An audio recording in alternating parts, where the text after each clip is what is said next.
ចាជាដំបូងគោរពជំរាបសួរលោកគ្រូនាងខ្ញុំឈ្មោះឆេងកំលៀងរៀននៅថ្នាក់ខលេខរៀនទី25ថ្ងៃនេះខ្ញុំនឹងមកសង្ខេបមេរៀនទី3ទាក់ទងទៅនឹងការវិតម្លៃផ្នែកចំណេះដឹងនិងដំណើរការបញ្ញានៅក្នុងនោះមេរៀនមានវត្ថុបំណង4ចំណុចធំៗគឺចំណុចទី1ប្រាប់ពីប្រភេទតេស្ត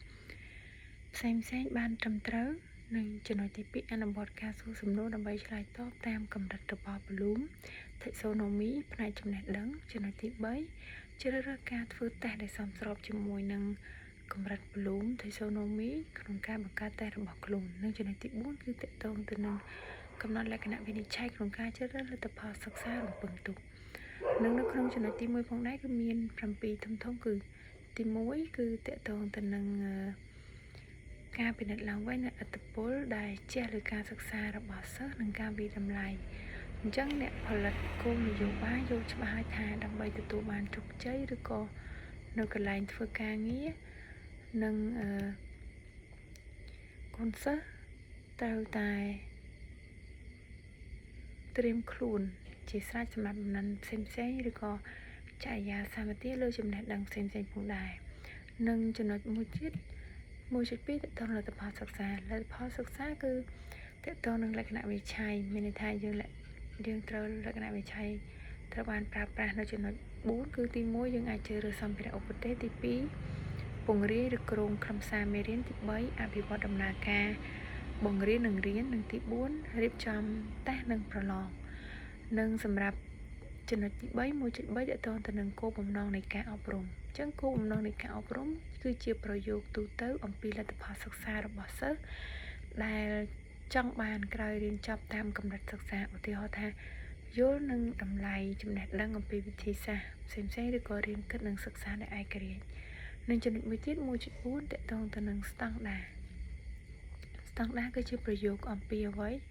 សិស្សគួរដឹងនិងគួរធ្វើបានក្នុងខ្លឹមសាររៀនតាមកម្រិតថ្នាក់អញ្ចឹងឧទាហរណ៍ថាសិស្សនឹងបង្ហាញការយល់ដឹងអំពីរដ្ឋធម្មនុញ្ញឬក៏សិស្សពន្យល់ដោយសរសេរកថាខណ្ឌស្ដីពីអ្វីដែលធ្វើឲ្យវត្ថុលិចឬក៏អណ្ដែតអញ្ចឹងទៅនិងចំណុចមួយទៀតទាក់ទងទៅនឹង 1.5 វត្ថុបំណងនៃការអប់រំវត្ថុបំណងនៃការអប់រំគឺជាប្រយោគនៃការអនុវត្តជាក់ស្ដែងដែលគួរត្រូវបានបង្ហាញនៅក្នុងមេរៀននីមួយៗវត្ថុបំណងការអប់រំនៅទីនេះមានន័យថាដោយវត្ថុបំណងការបង្រៀននិងរៀនហើយសំដៅលើលទ្ធផលសិក្សារបស់ដែលចង់បាននិងមួយទៀតទាក់ទងទៅនឹង 1.6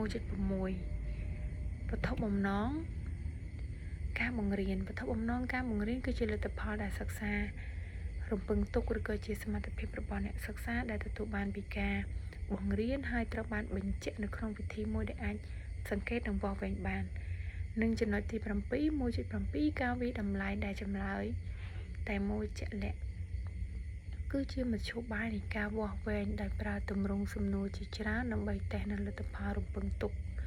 ឬក៏សមត្ថភាពរបស់អ្នកសិក្សាទម្រង់សំណួររួមមានដូចជាបំពេញចន្លោះឬក៏សំណួរជ្រើសរើសសំណួរខុសត្រូវនិងសំណួរគូបគងផ្សេងនិងតទៅនៅចំណុចទី2គឺប្រភេទនៃការវិតម្លៃនៅក្នុងថ្នាក់រៀនអញ្ចឹងប្រភេទនៃការវិតម្លៃនៅក្នុងថ្នាក់រៀនយើងអាចមានសំណួរបែបជ្រើសរើសហ្នឹងគឺមានច្រើនអាចថាមានចម្លើយតកតងកខកខយើងអាចជ្រើសរើសមកនិងមួយទៀតតកតងទៅនឹងចម្លើយបាត់ចាស់ពិតឬក៏មិនពិតនិងសំណួរចម្លើយតាមបែបបច្ចេកវិទ្យាផ្សេងនិងមួយទៀតសំណួរបែបបំពេញខ្លីៗអញ្ចឹងសំណួរបែបបំពេញខ្លីៗអាចថាបំពេញខ្លីៗឬក៏ចម្លើយបំពេញចន្លោះខ្លីៗផ្សេងនិងតើតើនឹងប្រតិកម្មឬក៏សាសនាដៃមានឲ្យគាត់សិក្សាសរសេរការងារគម្រោង project ឬក៏ការតែងកំណត់ផ្សេងនិងបំណិនតើតើទៅនឹងការថ្លែងសន្ទរកថាការអានឬក៏ការបង្ហាញផ្សេងនិងមួយទៀតតើតើទៅនឹងការសួរផ្ទាល់មាត់មានថាអាចជាការសួរសំណួរបែបមិនផ្លូវការប្រឡងផ្ទាល់មាត់ឬក៏ការសម្ភាសផ្សេងនិងមួយទៀតតើតើទៅនឹងការអង្កេតរបស់គ្រូការអង្កេតរបស់គ្រូក្នុងនេះមាន2គឺបែបផ្លូវការហើយនិងមិនផ្លូវការឬក៏ការសួរផ្ទាល់មាត់ហ្នឹងយើងអាចសួរសំណួរបែប មិនផ្លូវការផ្សេងឬក៏មួយទៀតតទៅនឹងសិស្សវាតម្លៃរបស់សិស្សវាតម្លៃរបស់សិស្សមានន័យថាការសិផ្ទុងមតិឬក៏អេយ៉ាប័តផ្សេងកម្រងសំណួរឲ្យគាត់កាយចុះឡើងក៏ជាវាតម្លៃការតម្លៃរបស់សិស្សដែរនឹងចំណុចតកតងនឹងចំណុចមួយទៀតតកតងទៅនឹងBloom taxonomy អញ្ចឹង Bloom taxonomy ដែរយើងដឹងហើយចំណុចរបស់Bloom taxonomy គឺមាន6ចំណុចធំទី1តកតងទៅនឹងកម្រិតចាំកម្រិតយល់កម្រិតអនុវត្តកម្រិតវិភាគកម្រិតវិតម្លៃនិងមួយទៀតកម្រិតបង្កើតថ្មីអញ្ចឹងកម្រិតចងចាំយើងអាចសួរគាត់ថាតើនរណាឬក៏អ្វីឬក៏ទីកន្លែងណាមួយដែលយើងបំផុសសំណួរសួរទៅកាន់គាត់និងចំណុចទី2តកតងនឹងកម្រិតយល់តើអ្នកនឹងឧទាហរណ៍ថាតើអ្នកនឹងសរុបជាទូទៅរឿងដូចម្ដេចតើអ្នកអាចសន្និដ្ឋានអំពីព័ត៌មាននេះដូចម្ដេចនិងចំណុចមួយទៀតតកតងទៅនឹងកម្រិតអនុវត្តតើយើងអាចសួរថាតើអ្នកនឹងបង្ហាញយ៉ាងដូចម្ដេចតើអ្នកនឹងធ្វើដោយរបៀបណានិងចំណុចទី4តកតងទៅនឹងកម្រិតវិភាគយើងអាចសួរតកតងទៅនឹងតើយើងអាចរៀបផ្នែកនឹងខុសគ្នាដូចម្ដេចឬក៏រៀបបែបណាដើម្បីឲ្យវាខុសគ្នានិងចំណុចទី5ការវិតម្លៃយើងអាចប្រាប់ពីចំណុចវិនិច្ឆ័យដែលយើងនឹងប្រើដើម្បីវិតម្លៃផ្សេងនិងចំណុចចុងក្រោយទៅក្នុងចំណុចទី6កម្រិតបង្កើតថ្មីក្នុងនេះគឺយើងអាចបង្កើតតារាងមួយឬក៏លក្ខណៈនៅពេលអ្វីដែលយើងរៀនរួចរាល់យើងយកមកអនុវត្តដើម្បីបង្កើតវាថ្មីឡើងបន្ថែមទៀតនឹងចូលដល់ចំណុចទី4នៃកិច្ចធម្មយើងគឺតកតងទៅនឹងលទ្ធផលរំពឹងទុកអញ្ចឹងលទ្ធផលរំពឹងទុកនេះយើងអាចក្នុងនេះមានលទ្ធផលរំពឹងទុកក្នុងការសិក្សារយៈពេលខ្លីអញ្ចឹងឧទាហរណ៍លក្ខណៈថាទី1គឺតកតងទៅនឹងលក្ខណៈវិនិច្ឆ័យហ្នឹងគឺមានថាសមាជិកនៃលក្ខណៈវិនិច្ឆ័យហ្នឹងកំណត់វិនិច្ឆ័យយើងត្រូវបានអនុវត្តផ្សេងចំពោះសិស្សនិងផ្សេងទៀតចំពោះអ្នកដទៃផងដែរហើយប្រភេទនៃលទ្ធផលសិក្សារំពឹងទុកបែបពុទ្ធិមានបែបពិន្ទុបែបចំណេះដឹងនៅក្នុងហ្នឹងគឺមាន3ដែរគឺទី1តកតងទៅនឹងចំណេះដឹងផងដែរគឺតកតងទៅនឹងការចងចាំរបស់សិស្សដែលនិយមន័យពីកលឹះឬក៏បញ្ញាផ្សេងនិងទី2តកតងទៅនឹងការយល់និងទី3ការផ្ដល់ហេតុផលអញ្ចឹងចំណុចទី2តកតងទៅនឹងការយល់គឺយល់មានក្នុងការយល់ហ្នឹងគឺមានពីរប្រភេទដូចគ្នាដែរទី1ការយល់បែបធម្មតាមានថាស្ដែងចេញ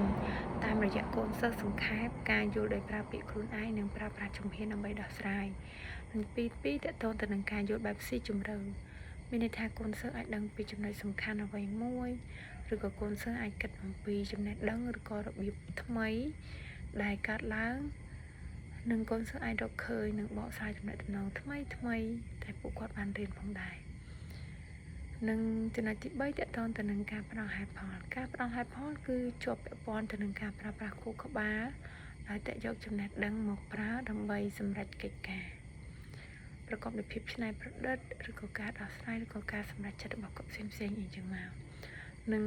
ចូលដល់មួយទៀតលក្ខណៈវិនិច្ឆ័យក្នុងការជ្រើសរើសលទ្ធផលសិក្សាមួយពេលសិក្សាអញ្ចឹងនៅក្នុងហ្នឹងគឺយើងក៏ត្រូវដឹងអំពីការបង្កើតនៅក្នុងនោះគឺមាន5គឺទៅតងបង្កើតទី1ទៅតងទៅនឹងបង្កើតចំនួនសំស្របសរសេរស្រួលយល់ស៊ីជាមួយគោលដៅសិក្សារបស់ស្ថាប័នហើយនឹងបំណិនសតវត្សទី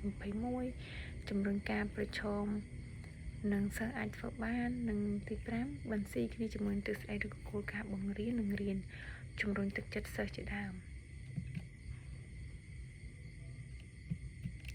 អញ្ចឹងសរុបមកវិញតកតងទៅនឹងការកំណត់លក្ខណៈគណៈវិទ្យាក្នុងការជ្រើសរើសផលសិក្សាដែលយើងរំពឹងទុកហ្នឹងសំណួរដែលយើងមានហ្នឹងគឺមាន3សំណួរធំមានថាទី1តកតងនឹងកម្រិតសំណួរកម្រិតលំបាកឬក៏ការគិតកម្រិតខ្ពស់និងមួយទៀតសំណួរកម្រិតមធ្យមឬក៏ការគិតធម្មតានិងខ្ពស់និងចុងក្រោយគឺសំណួរកម្រិត ងាយឬក៏ការគិតធម្មតាអញ្ចឹងជាចុងក្រោយមេរៀនដែលខ្ញុំបាននិយាយទៅនឹងមេរៀនទី3គឺមានតែប៉ុណ្្នឹងតើតើទៅនឹងការខ្វះខាតក៏អាកប្បកិរិយាឬក៏ពាក្យសម្ដីលឺលួសខ្វះខាតត្រង់ណាសូមមេត្តាខន្តីបិទទៅផងដែរអរគុណ